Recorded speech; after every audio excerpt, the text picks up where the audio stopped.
friends, you are welcome to Clonegall Castle.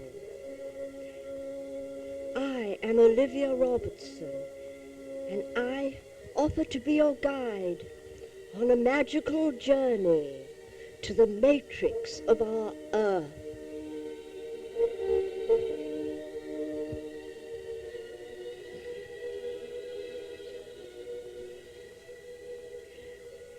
Imagine now, if you will, a beautiful, warm September evening at the time of the autumnal equinox. Come with me. Rise now from your earthly body. Do not lose consciousness.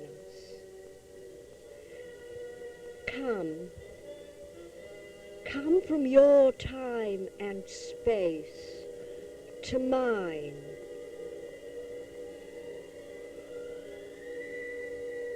We float over a magical island,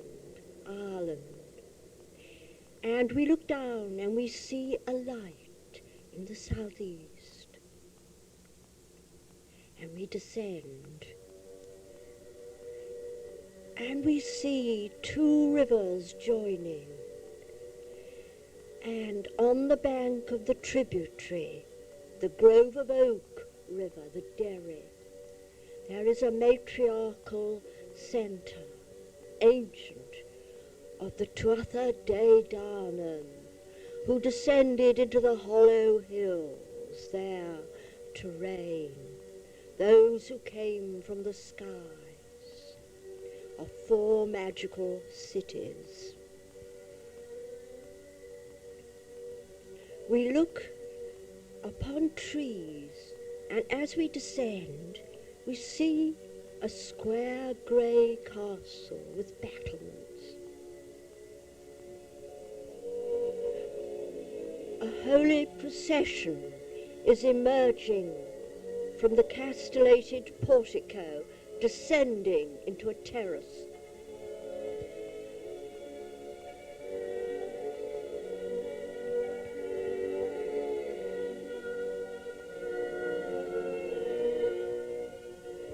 It is headed by a priest and priestess Hierophant of the Fellowship of Isis. The priest wears a high headdress in deep orange, and his robes are brown and orange and green, and he holds a great druidic staff.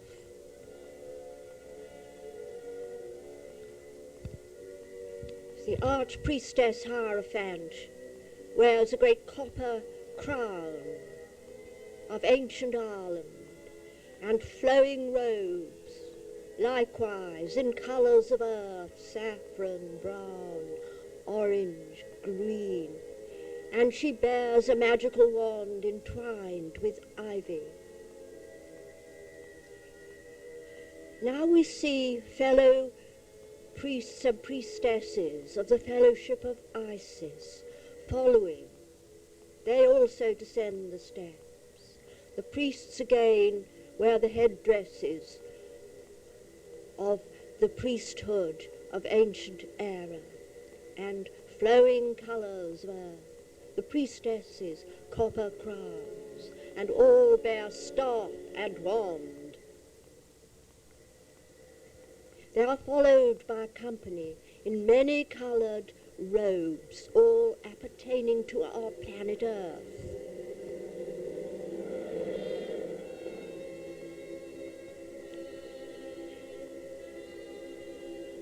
The priest and priestess make their way to a ruined abbey,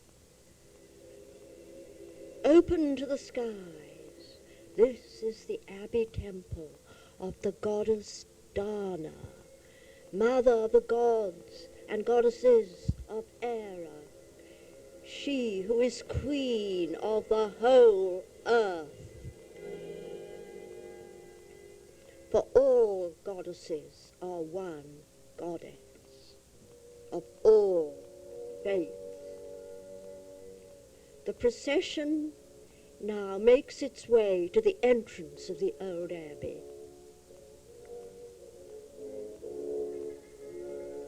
Spirits are also welcome, and you and I are spirits here, are we not? Part of the ghostly company.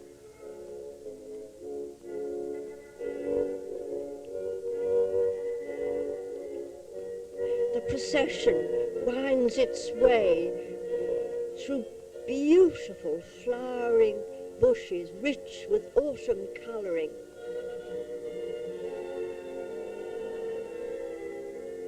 Rose tree. Now we look right down the abbey and we see a great church window at the end, intertwined with beautiful roses, autumn roses, ancient wild roses, and flowering shrubs, hydrangea, various.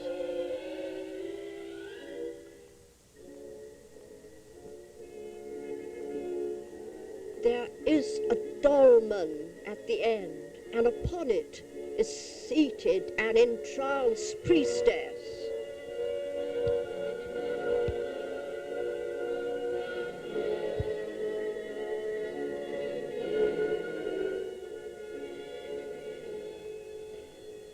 She is the oracle. Hearken to the priest as he invokes her. Holy Goddess Gaia, Dana, our Earth Mother, we repent of the desolation we have brought upon your sky and earth and sea and those that live there.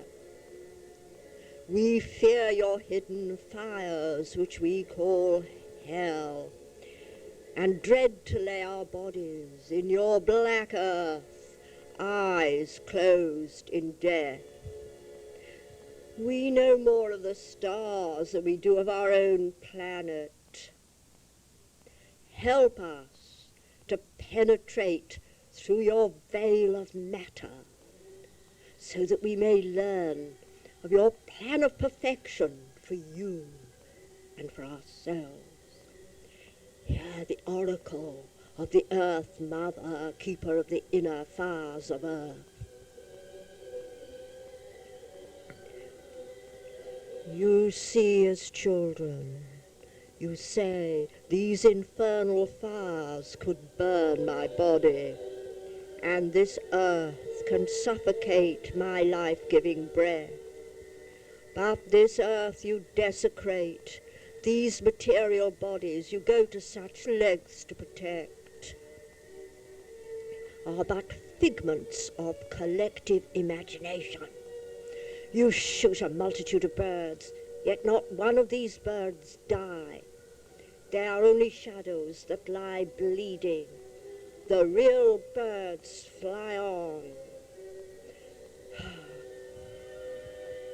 You are outcasts in a wasteland, viewing with longing a stately palace with its gardens, but fearing the powerful owners. Yet in truth, the owners of palace and gardens are yourselves, self-styled outcasts. When you believe that the apparent world around you is all that exists, then you suffer with it, you die with it. But know that your eternal spirit makes for itself many shapes in order to learn from every realm of being. In this shadow playground of the world, you choose to be poor or rich, lovely or ugly, clever or foolish. As your children enjoy playing games of violence, so do you, their elders. You enjoy sufferings, as do those who weep during sad plays. not one human being, nor animal, nor bird, nor tree materializes without inner choice. All existences long for experience. None of them give up physical manifestation without a struggle, however great the anguish. Indeed, many choose a life of pain and warfare than one of boring ease. However, there are those who at last outgrow this world's playground and choose to realize their innate divinity. This precludes immature game playing. To attain such bliss, you do not have to reach the sun nor the stars.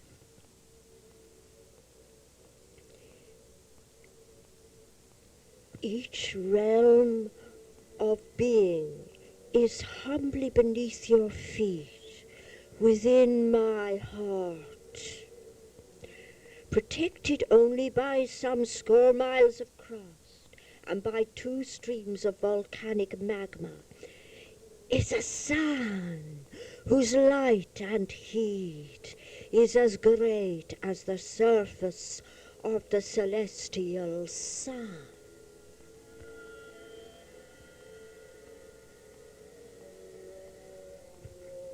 Those who attain use of their solar bodies can enter this inner sun, which in reality contains a realm of being as beautiful as that of any star. The beings who dwell therein have the protection of an atmosphere which to you is dense rock and earth, but which to them is a transparent vapor.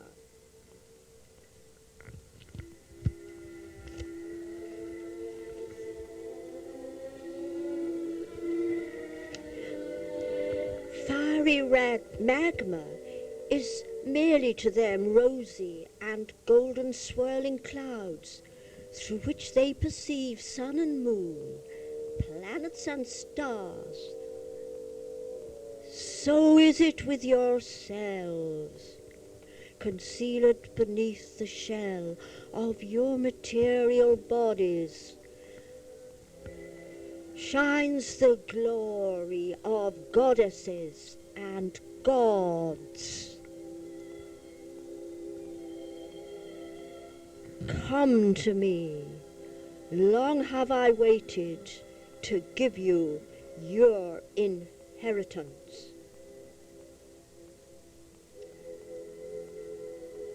All give thanks for the oracle, and while the priestess recovers from the trance as oracle for her mother, the goddess, the first priest stands forth. Pilgrims on the quest for the golden fleece, the hidden sun within all beings. We shall enter a magical journey so that we may undertake a voyage to the matrix of our earth. Here the first priestess steps before a small fire we now notice lighted in the south. She pours incense upon it. She makes the sigil of earth, an equal-armed cross and a circle with her wand. I invoke the earth goddess Gaia. Verily, as at first chaos came to be, next came wide-bosomed Gaia.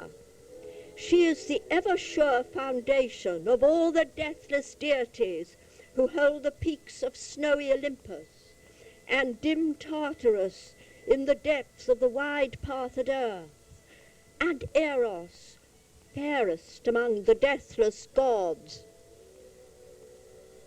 And Gaia first bore starry heaven, equal to herself, to cover her on every side, and to be an ever-sure abiding place for the blessed deities. And she brought forth long hills, graceful haunts of the goddess nymphs, who dwell amongst the glens of the hills. She bore also the fruitless deep with his raging swell. Hail Gaia, mother of all, aid and protect our souls as we seek to gain the gifts you hold for us, thy children. Now a second priest offers incense. He makes the sign of Capricornus with his staff. I invoke the great god Pan, of the dear son of Hermes, O Muse, sing now to us, that goat-foot horned lover of ringing revelry, who wanders the woodland valleys, while his light-foot nymphs dance round. Where never a goat can clamber, along the crags they bound, calling to Pan, the shepherd god, with shout and song. Now, as he speaks, notice the would-be voyagers begin to circle round him in an ever-quickening dance, join with him. To Pan of the glorious locks unkempt belongs all peaks, all snowy summits, all stony mountain ways. On the reeden pipe of a shepherd he plays his music lone.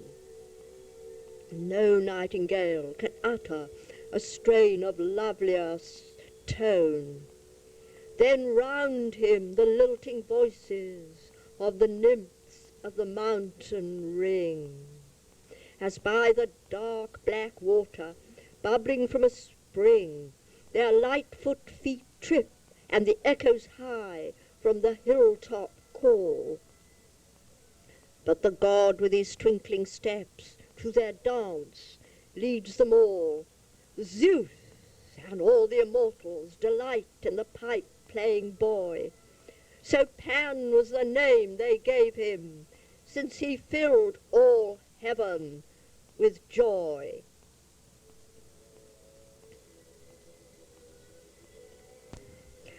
Watch the dance of Pan and the nymphs, and now the dance is slowing down into a graceful recognition of the beauty of nature, of this evening. Imagine yourself now placing your hands about all these flowering shrubs as you move in a slowing circle until you are surrounding the priestess and the priest. All lift up their arms and cry, Ave Gaia, Ave Pan.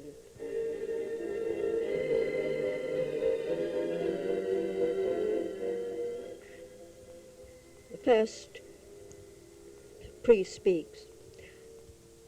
Fellow voyagers, we need, in order to attain the Golden Fleece, to have a ship, the Argo. Let us create the good ship Argo in the ethereal realm about us. To aid us, we shall call upon the spirits of the sacred elements. Let us be anointed with blessed water, so that our ethereal vision may awaken. Now here everybody files past a great stone vessel, heavy and ancient. They anoint their brows with rainwater collected there, which helps to awaken the third eye. Imagine yourself doing this. The first priestess blesses the water in the vessel. May this water be blessed, that we may receive inner vision. She anoints each brow with these words. May you regain your own true vision. The second priest speaks. We are the Argonauts. Let us build the deck of our ship. Know the outer shell of the earth is filled with gnomes, people of slight stature, who are the guardians of etheric minerals and precious stones. They are ingenious, comical, amiable friends of humanity. I tell you through the words of the Comte de Gabalis, the initiate of the peoples of the elements. I call upon the gnomes to help make our deck of the Argo. He marks out a circle with his star. Everyone begins to mark out the deck of a ship, moving sunwise. The second priestess speaks. Let us form transparent walls for our good ship, the Argo. Here are the words of the Comte. Know that the seas and rivers are also inhabited in the ethereal realm. The ancient sages called this race of people Undines. They are loving, of great charm, and their beauty is extreme. I call upon the Undines to help us create transparent walls for our good ship Argo. With wand held forth, she marks out circular walls. You join in. We all start making walls. Friend, what may seem a game actually works in the etheric realm, for what we imagine there, in that realm, takes place, and may even sometimes affect the physical world. The first priest speaks. We shall now form a transparent dome over our good ship Argo. Know that the air is full of an innumerable multitude of peoples whose faces are human, seemingly rather haughty, yet in reality tranquil, great lovers of sciences, intelligent, obliging to worthy sages, and enemies of fools and the ignorant. Now wives and daughters have a beauty like that of the Amazons. I call upon the sylphs to help us form a transparent dome about our good ship Argo. With his staff held high, he marks out a dome. All do this. Now spread your own arms out in your imagination and see all these people creating a dome right over the Abbey Temple of Dana. Why, some people with etheric vision may even see this from afar and wonder what it is. The first priestess tells us, we need power to transport our craft. We need salamanders.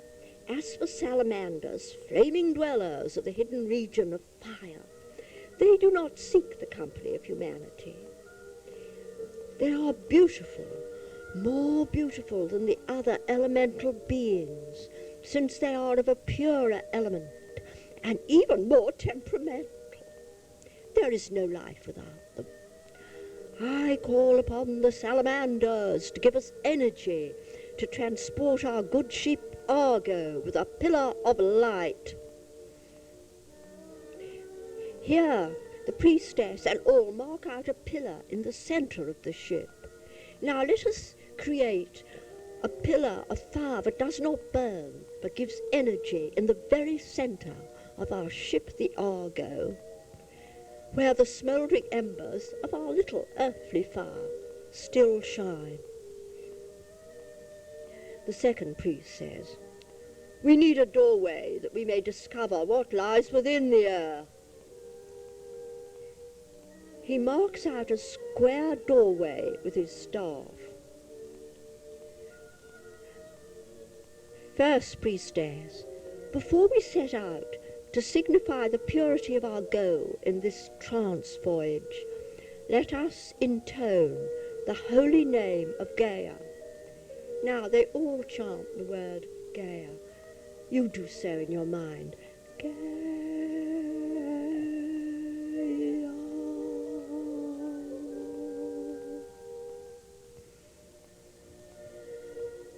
The second priest speaks. On our quest, it is essential that we find our own guide. With his staff, he marks the sign of Mercury. I invoke the god Mercury, Psychopompus, guide of souls. Lo, he comes. Now all look at the south, where the entrance to the temple stands, its beautiful fuchsia, and we see a doorway appears. In this stands a beautiful god. We visualize a god of about 8 feet high, tall and of great beauty, with 2 white flames of fire from his brow.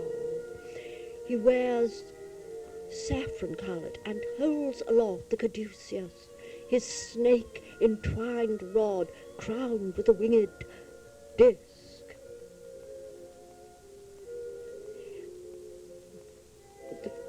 The second priest speaks. Our first venture must be to the golden age of earth, where we shall find some glimpse of our past incarnations, experience of which guides us to the future.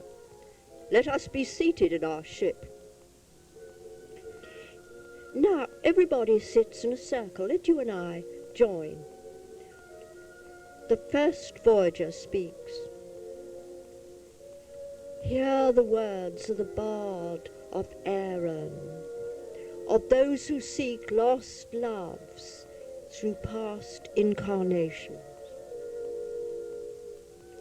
O thou ancient with youth, dost thou see in me the airy child who may so soon go forth? Art thou the companion who shall take my hand in the dark valley? Will you wear again the shapes that were thy lovely hiding places, where I found thee of old? Secret in eyes, inviolate on lips, and in the heart unconquerable. There was always for thee a door of escaping, through which I could not follow. My secret was thy gentleness. I know no nurse that ever crooned a lullaby so softly as thou, the music that guides the loud tempest in going forth. I had not passion to press so to thee, to know thee as the mighty and the wise. I was repaid, for every hour was filled with a new changing beauty. Here it grows on me within the many-coloured garden twilight, a beauty that has never been before, save for one silvery bloom, the evening star. Strange, as we look up into the sky through our transparent dome, we see the star Venus shining. The second priestess speaks. Fellow voyagers, we close our eyes. We visualize our beautiful ship. The floor is russet and green. The walls and dome are transparent. Now we begin to travel, gliding backwards into the past. We see shifting scenes of hundreds and then thousands of years, like a kaleidoscope of soft clouds. We do not halt as passing ages flow by in reverse. As we gently travel to the golden age of earth, the floor glows with a brighter green, and the walls shift colour to a soft gold and rose.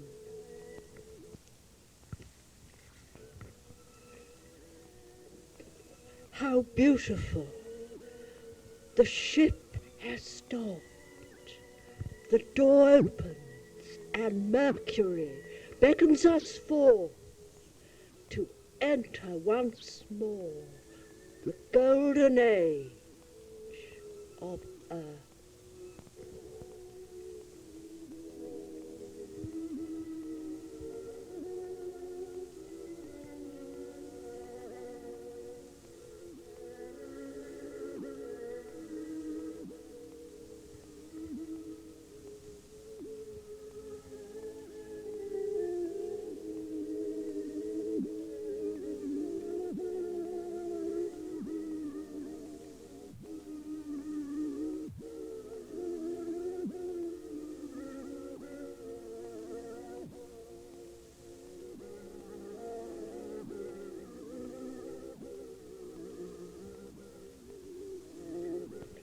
We return now from Tiernan Oak, land of youth.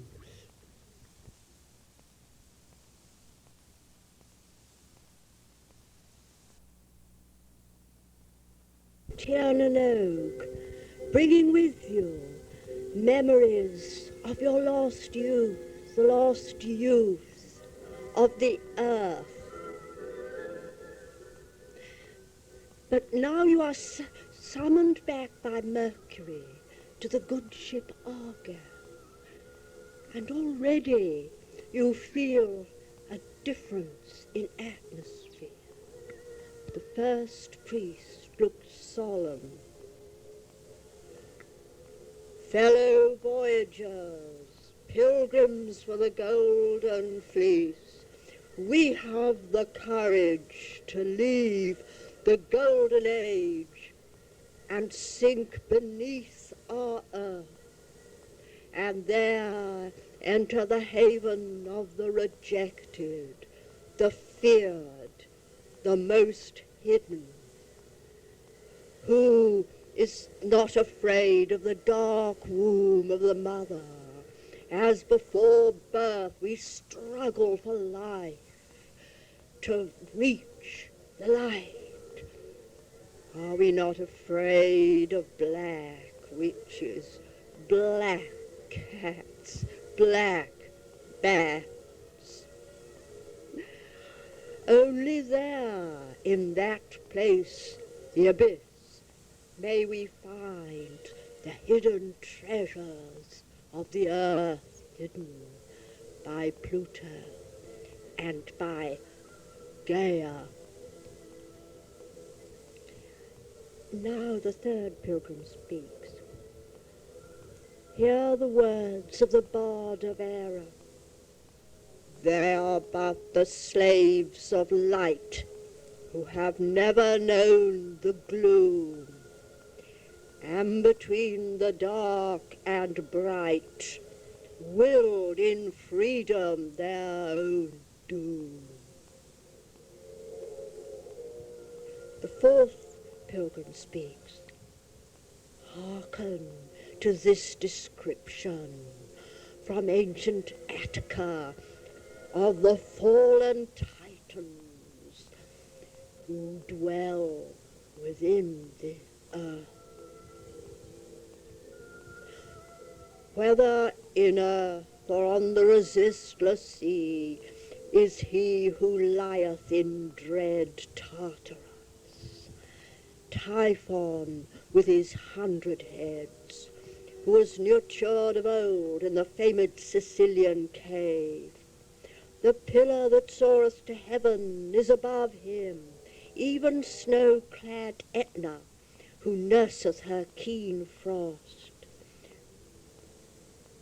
From Etna's inmost caves burst forth the purest founts of unapproachable fire. Her caves rolling forth a lurid stream of smoke, while amid the gloom of night the ruddy flame, as it sweepeth along with crashing din, whirleth rocks to the deep sea below. And that monster flingeth aloft the most fearful founts of fire, a wondrous marvel to behold.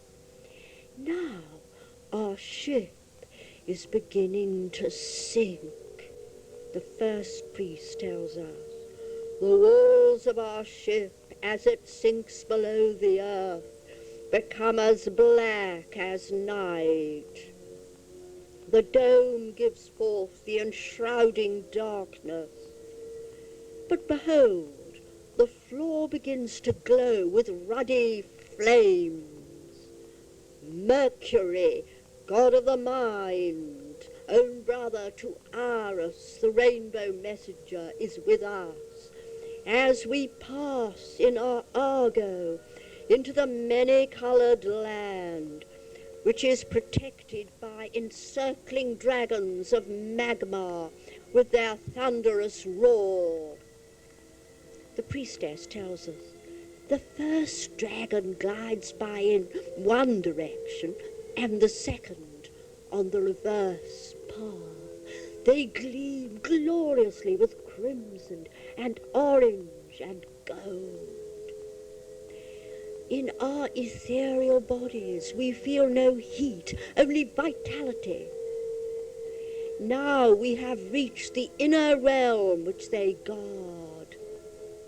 Through the walls of our ship we see a landscape glowing with green, violet and orange jewels, and mysterious green lakes, and we see the strange denizens thereof, the elementals of the earth.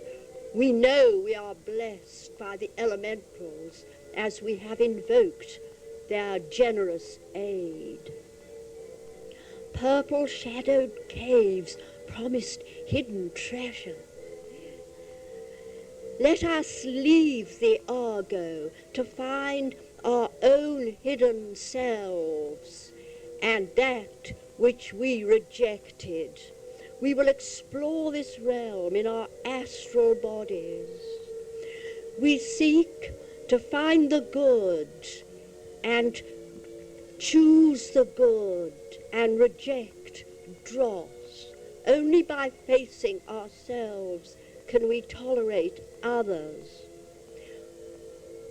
Mercury beckons over us as we enter this jewel domain of the two dragons.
Friends, there's a sudden excitement, a feeling of revelation.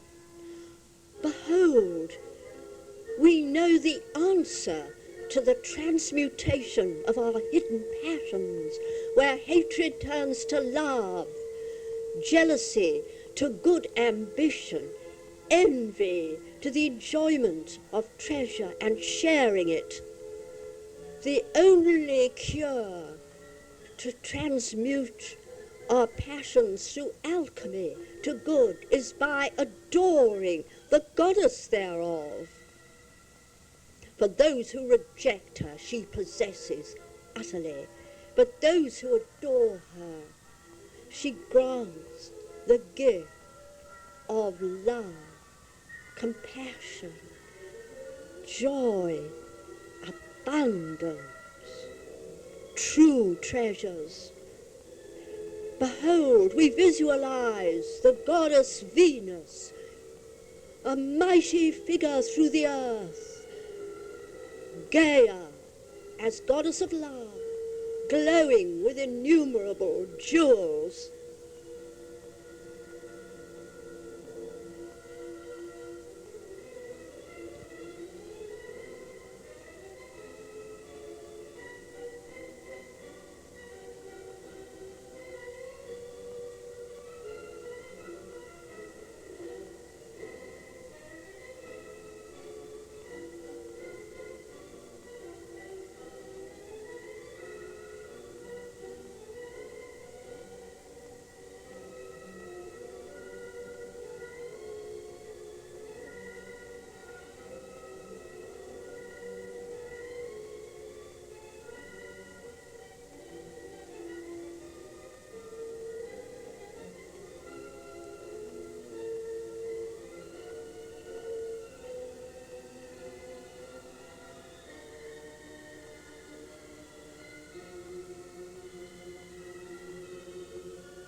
We would dwell forever with the goddess of love in perfect peace, harmony and joy, because we have found fulfillment now, not yesterday, not the future, but now that is forever. But Mercury calls us back, and because we would share the treasures of the earth with others, we return to our ship, the Argo. We begin to move, and the violent colours begin to change and soften, and the first priestess speaks. In the heart of the spider gloweth a golden rose. The matrix of the earth is a sun no less in glory than the sun which shines in the sky. This is the golden fleece, lost treasure of the celestial flocks of Phoebus, that are the golden clouds in the sky of the sun god. But who dares face the hidden inner sun of earth? The first priest tells us, only those succeed in reaching the hidden splendor who would use alchemical gold to bring good to all beings and all existences. Is this the intention of all? And all the pilgrim voyagers cry, so mote it be. Now the fifth pilgrim speaks. Hearken, while we in night lie hidden, there in the earth below, bright shines the sun. In the meadows about their city's wall, the fruits of gold hang heavy. Crimson the roses blow.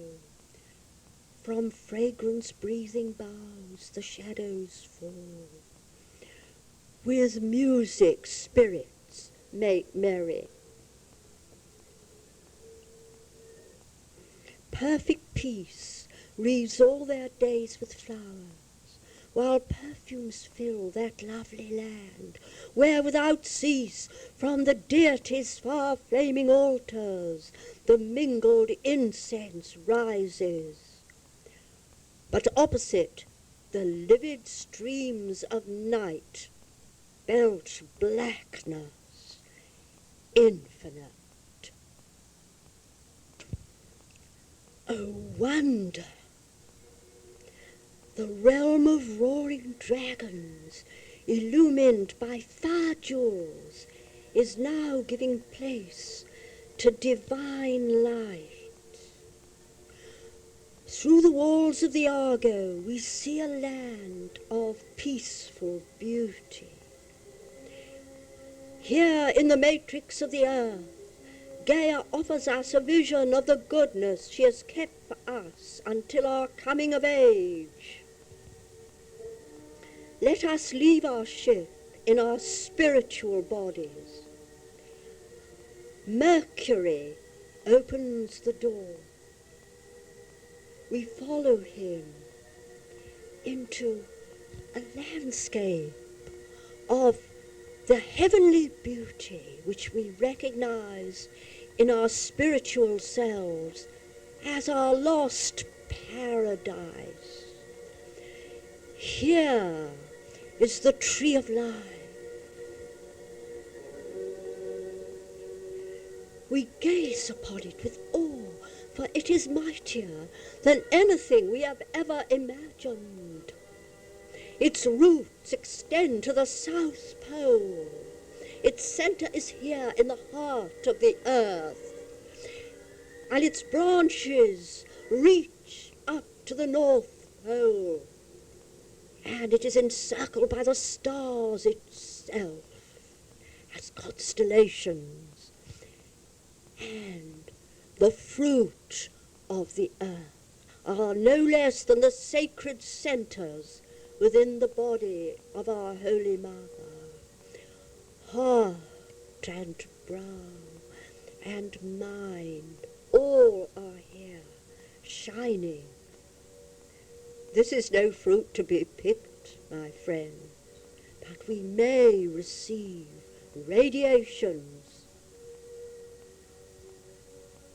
Here Gaia offers us that which she has kept for us until we are more of age. In silence, we approach the tree of life, rising to the stars before us, its roots extending below to the south stars.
We have reached the tree, but as we are nearer, we see two mighty, shadowy beings,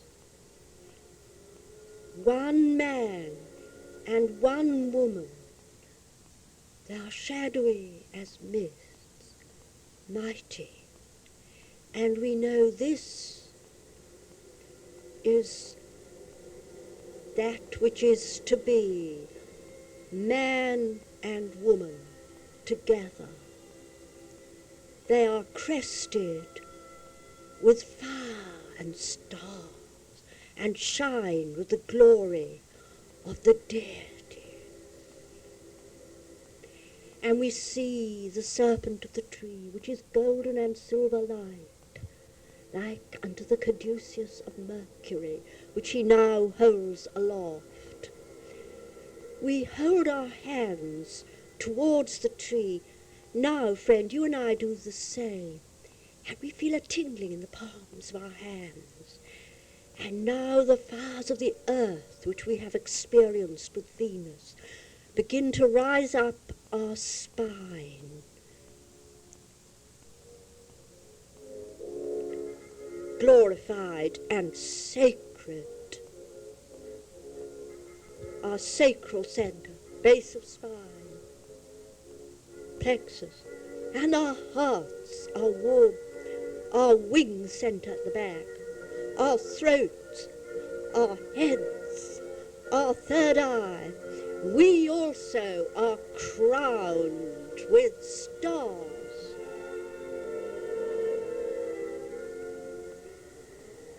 We now notice all our companions are in like glory. We would stay here forever in paradise. For here is the golden fleece. We feel it through us like fire.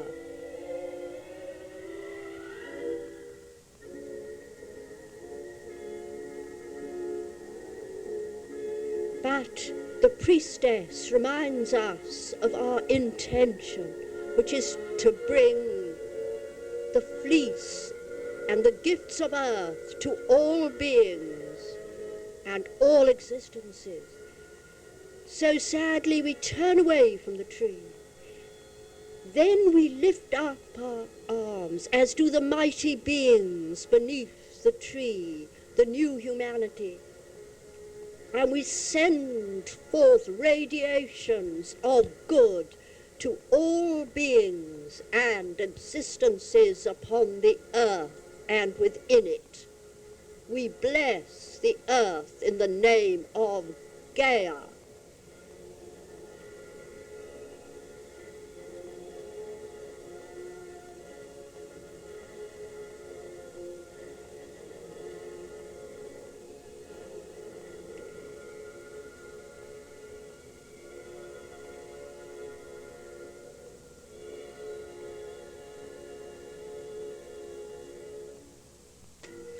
The first priest speaks, "Fellow pilgrims and voyagers, with the golden fleece in our hearts, let us return to our good ship Argo.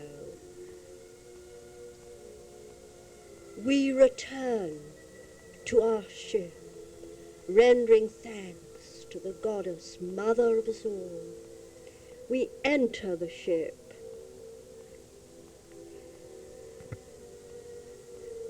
Sadly, we see the soft light of our paradise begin to soften and change. But Mercury tells us paradise is eternal. It is only we who leave. It is always there. And now we have the key, which is love. Now we see the pale light begin to change, and we enter the realm of the goddess Venus. But now our passions are transmuted into a glow of love and kindness for all. We feel cheerful and we can laugh. That which tortured us before, passion, hate, anger, jealousy, indignation at the abominable behavior of others, have all been changed. And we acknowledge once again the authority of the goddess Venus. Our whole ship now is filled with orange and gold, and we see the jewels of the realm thereof. And we bless the strange-looking denizens. We salute and thank the elementals of the earth for protecting us in our voyage. Now our ship begins to rise. We pass through the mighty dragons, one gold and orange going one way, and the other bituminous green and crimson and scarlet the other. And we hail all dragons and reptiles.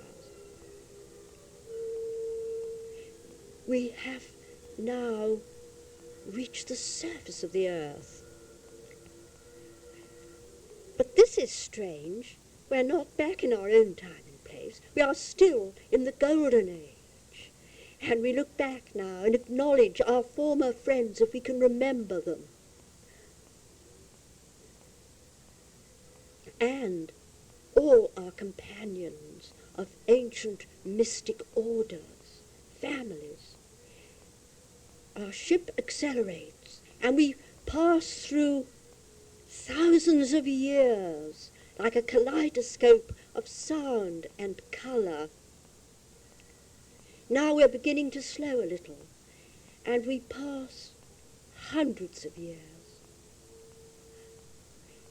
And now we begin to feel an ominous shadow fill our ship, and it changes from wonderful colours to a pale grey.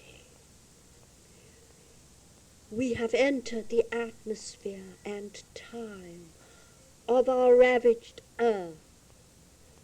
But the priestess tells us to be of good cheer.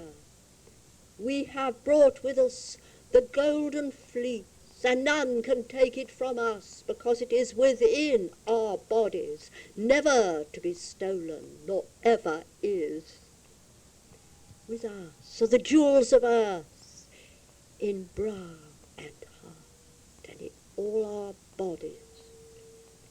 And as she says this, our ship floats down like a pale grey cloud over a little island surrounded by the sea, and we bless this island, and we sink into a ruined abbey, emblem of our earth,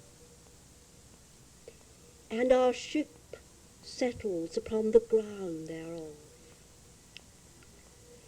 And now, as in a haze, we see the god Mercury instruct the voyagers to dissolve the Argo into the ether and return to our own bodies and time and place.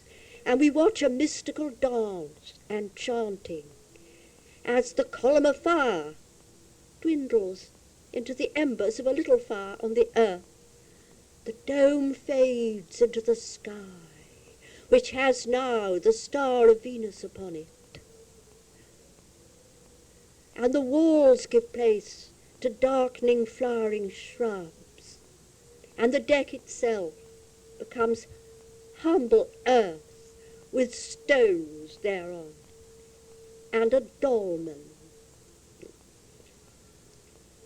Friend, it is now time for you to go back to your own time and place, and your own physical body. We rise above the abbey and look down upon all the trees, shining rivers and mountains, and we come back to your own time and place. Now, please come back by making a clapping noise or some quick sound. There, I've done it for you. Now, you're back. It's advisable to drink a glass of water and not to go into traffic for about half an hour. And to bring you very much down to earth, I'll tell you about ourselves. We're the Fellowship of Isis, Clonigall Castle, Enniscorthy, South Ireland. You can write to us any time. We have a trained priesthood hierophant of the College of Isis, who will conduct you on any of our magical journeys. Now, the sources were the Odes of Pindar, translated Sanders, from Hesiod, translated Evelyn White, Hyman Harvard. The Odes of Pindar, that wonderful one of Bright Shines the Sun, is translated by Sandys. Now, the next is Greek poetry, that one about Tartarus, translated by Lucas of Everyman, and one of my favourite books, Le Conte de Gabalis, that wonderful account of the elementals. He's meant to have been one of the initiates of the 17th century of France, Abbé N. de Montfaucon de Villars, 1670 edition, but you could get one later, I hope. And Song and Its Fountains by A.E. George Russell, Sage of Arum, I had the honour of knowing. He was a friend of our family, and that is published by Macmillan. Now, the name of our river is the Slaney, River of Hell. So, in the name of all our members here, I wish you good health. Shlonte.